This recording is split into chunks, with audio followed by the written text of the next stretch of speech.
So we decided to go fishing. We went back to that river somewhere, northeast Victoria. Magnificent day. Steve rigged up his fly line. We'd bought all the gear. What we lacked in experience, we made up for in enthusiasm and kit.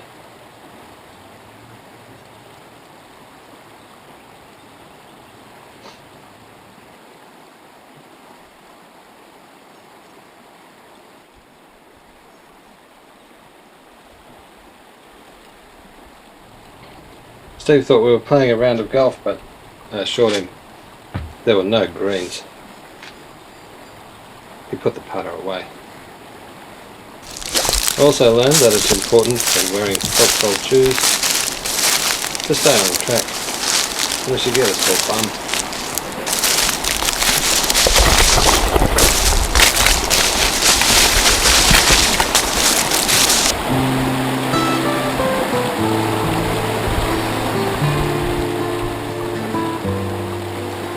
Fly fishing entails casting a really light lure well up into a likely spot of water and hoping that there's a fish there, hungry enough, silly enough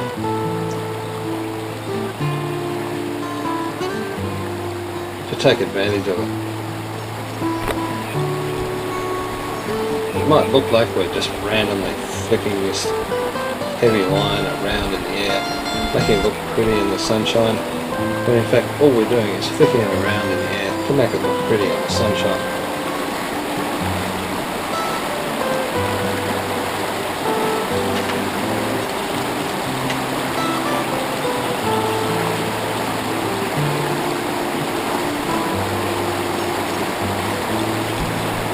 The river was cold and clear as ever. It was springtime in the mountains.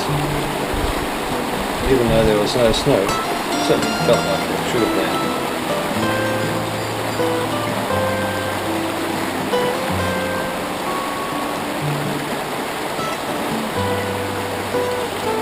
Discarding the fly line for a lure. I had a few flicks with that as well.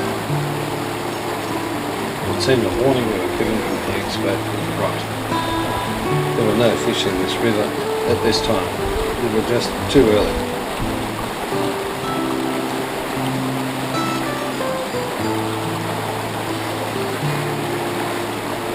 Until we hooked up on a rock. Down. Nonetheless, the day was clear. The water was clear. There was no wind. It was really perfect to throw that line. Just pointless.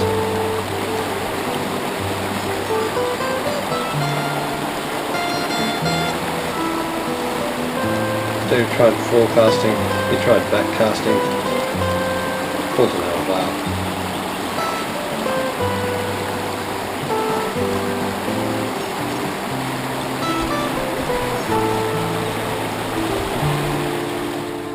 So we moved on.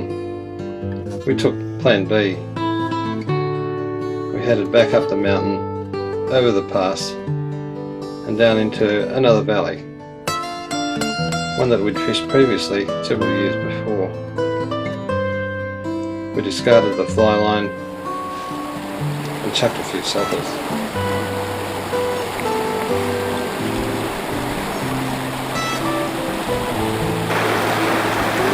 Even though this one wasn't a river, it was called a creek, there's no distance much water.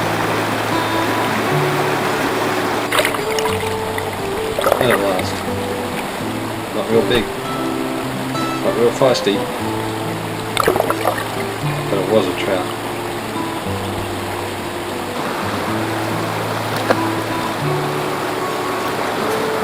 Well done, Al.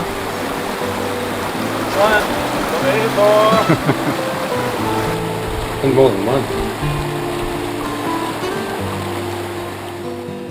Our campsite being occupied by somebody else, we headed further upstream to a place where the campers in our campsite recommended we go.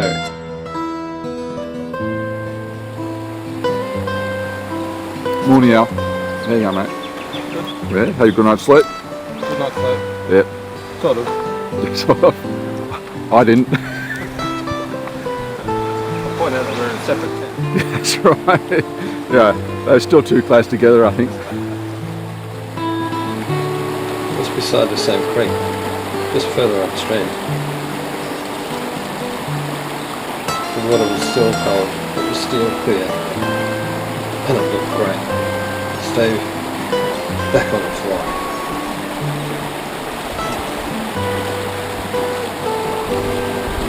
Back on the fly.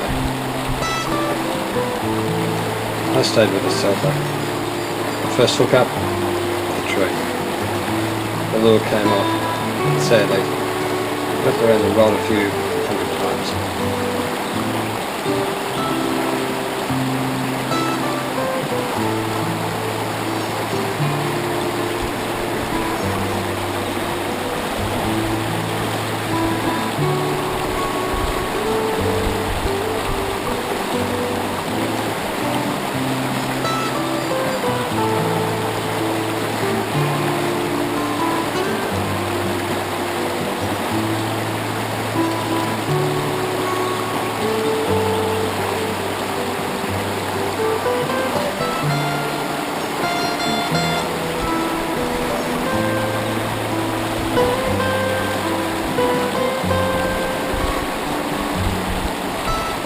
It was fast and rocky, not ideal for fly.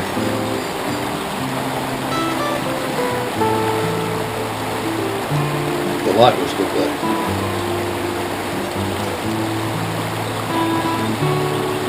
Steve attacked the creek with gusto. Could this be his day with fly?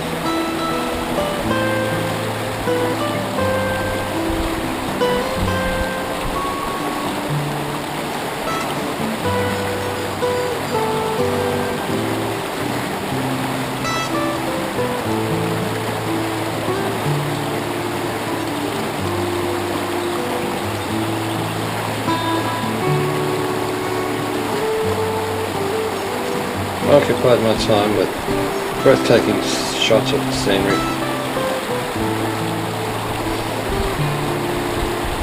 Steve occupied his time casting.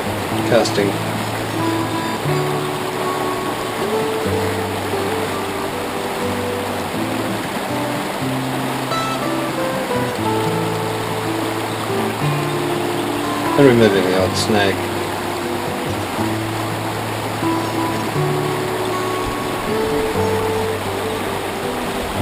Hard to think this water, so clear, so cold, so fast flowing, ends up in the Murray, and ultimately in the ocean in South Australia.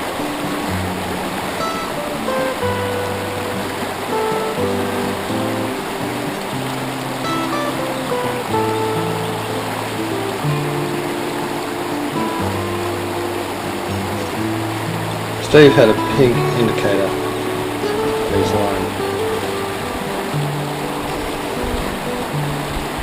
This is there to indicate the strike of a fish, otherwise you might not realise that a fish has taken the lure which sinks.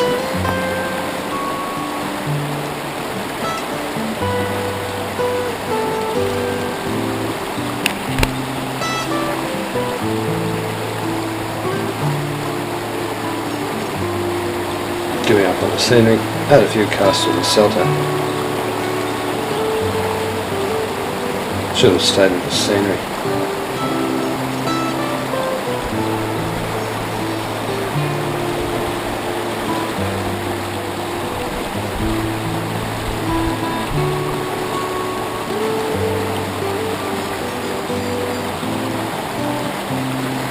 Time and again we could watch the strike indicator float past. Didn't it not long after.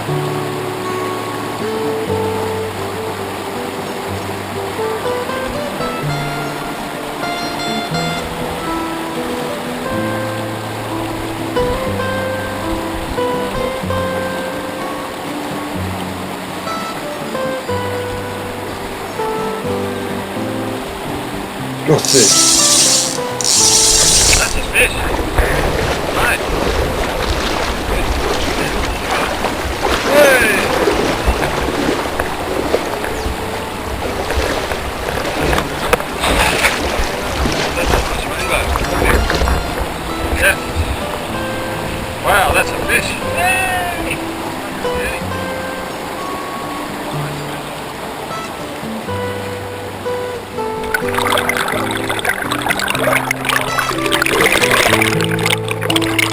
was. Steve's first trout on a fly. What a triumph. Just think, if he hadn't have caught that fish. Until next time, the river's still there.